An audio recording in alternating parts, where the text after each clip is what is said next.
지금은 진짜 이 비아파트의 이 시장이 죽은 상태다. 요렇게만 생각을 하시고요. 요거를 견디면 우리가 좋아진다라는 생각을 좀. 네, 안녕하세요, 네, 시청자님. 안녕하세요. 네.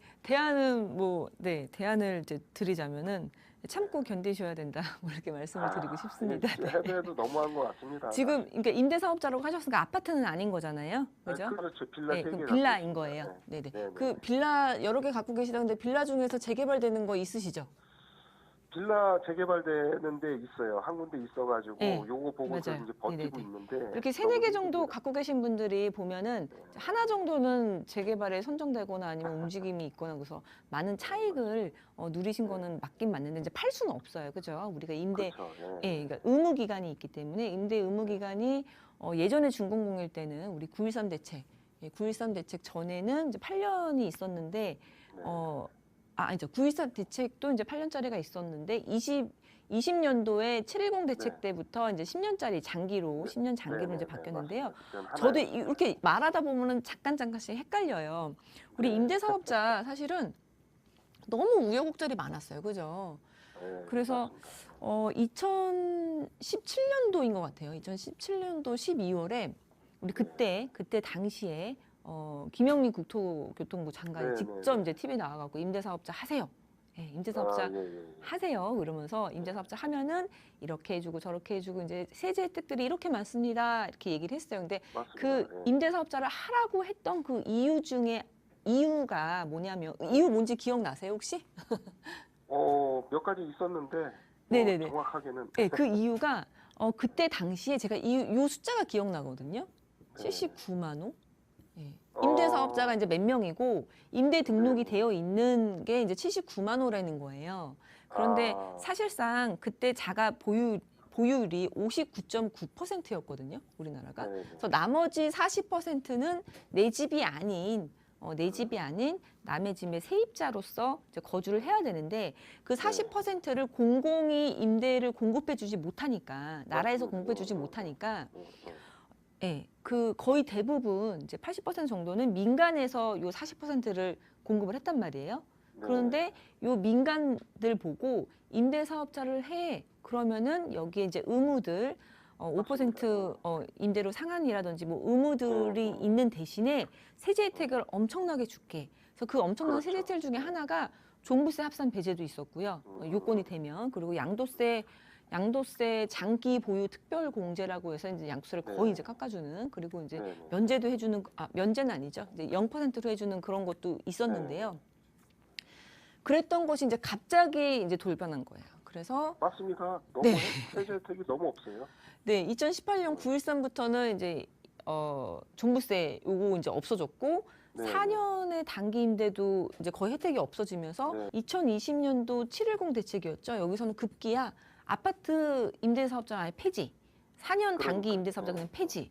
그러면서 어마어마한 그런 의무를 부과한 게 아까 말씀 주신 그 보증보험이에요. 예. 맞습니다.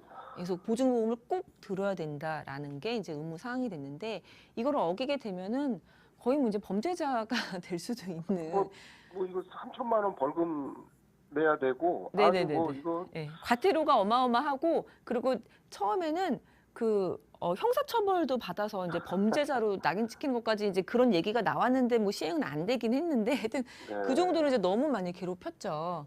예, 근데 이제 문제가 되는 게 이제 임대인 보증보험이 있고 이제 전세 보증보험이 있는데 임대인은 꼭 들어야 되는 이제 임대인 보증보험에서 보증보험 적용 기준을 대폭 낮춘 거예요. 원래는 공시 가격의 140%였던 것을 여기서 90% 해서 이제 126%로 낮춘 거거든요.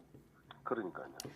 네, 근데 이제 아시겠지 다들 이제 기억이 나시겠지만 공시 가격을 현실화한다 그래서 전 정부에서 계속 공시 가격 올렸어요. 그러다가 세금이 많아지니까 지금 현 정부에서는 이거를 다시 내려야 되겠다고 해서 갑자기 떨어뜨렸어요. 근데 그 떨어뜨리는 그 순간하고 보증보험의 적용 기준에 이 하락하고 딱 맞물려서 작년 23년 5월부터 시작이었거든요. 요 하락한 게. 그래서 이때부터 지금 비아파트 임대인들이 너무 고통스러워지기 시작하신 거예요. 네. 그래서 정말 이런 상담이 많이 오는데 지금은 진짜 이 비아파트의 이 시장이 죽은 상태다. 이렇게만 생각을 하시고요. 요거를 견디면 우리가 좋아진다라는 생각을 좀 하시면 너무 좋을 것 같은데 우리 일단은 예. 빌라 같은 경우에는 이제 재개발이 왕왕되고 있기 때문에 이제 아파트로 네. 거듭날 수 있는 이제 굉장히 큰 차익을 기대해 볼 수 있는 거고요. 그리고 이제 우리 빌라 같은 경우에 이제 서울에 빌라를 더 지을 수는 없어요. 예, 수지 타산이 네. 안 맞아요. 그러니까요. 예, 땅도 비싸, 뭐 인건비 비싸, 자재비 비싸. 근데 비아파트를 완전 외면에 사람들이 아무도 안 사. 그럼 분양 못 하거든요. 팔리지 않는 상품을 팔 수는 없어요. 만들 수는 없어요. 그래서 사람들이 그렇죠. 아예 착공도 기록을 보면은 뭐 작년, 재작년 형편없어요. 착공계를 내거나 이제 건축 허가를 받은 그 건수 자체가 이제 확 떨어졌거든요.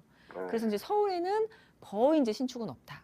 그래서 지금 아. 시청자님이 갖고 계시는 5년차, 6년차, 7년차의 빌라가 시간을 거듭할수록 그 빌라들이 제일 새 빌라다. 이렇게 생각하시면 돼요.